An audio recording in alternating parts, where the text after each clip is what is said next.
While I was swimming at the pool, the lifeguard asked me, "When do you think you'll drown?" "I can float for a couple minutes, why?" "Don't move and don't leave the water no matter what.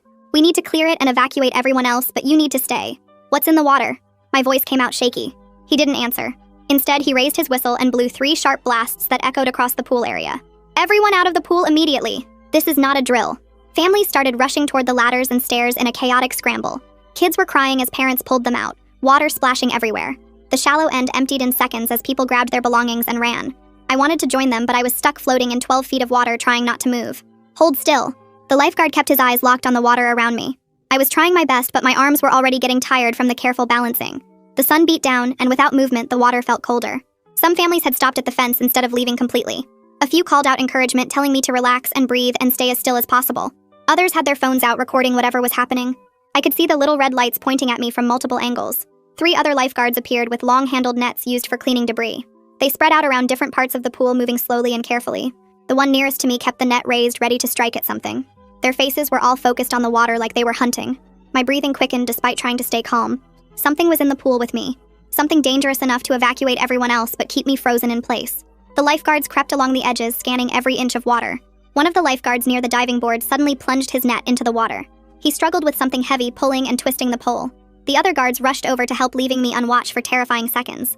Together, they hauled up their catch and my blood went cold. An alligator thrashed in the net.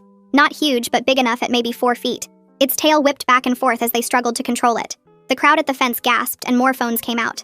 Someone called animal control while the guards carefully carried the netted gator toward the pool house. But the lifeguard assigned to me didn't relax. He kept scanning the water around me with the same intensity. That's when I understood. If there was one, there might be more.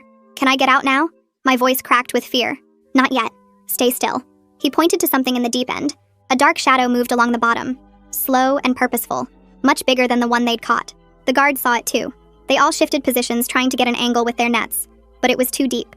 Too far from the edges. "It's circling under her," one of them said quietly. My whole body trembled, sending ripples across the surface. The shadow continued its lazy patrol of the deep end. Sometimes closer to the surface where I could make out its prehistoric shape.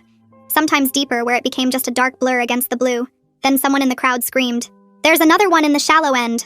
All heads turned to see a smaller gator that had been hiding near the steps. It must have been there the whole time while families evacuated right past it. One lifeguard ran over with his net while the others stayed focused on the one beneath me. Animal control arrived in a van pulling up to the pool gate. 2 officers in heavy gloves and protective gear came in with specialized equipment. They took over netting the shallow end gator while assessing the situation with the larger one.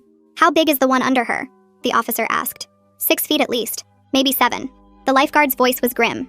They discussed options while I floated helplessly above the predator. They couldn't net it from the edges.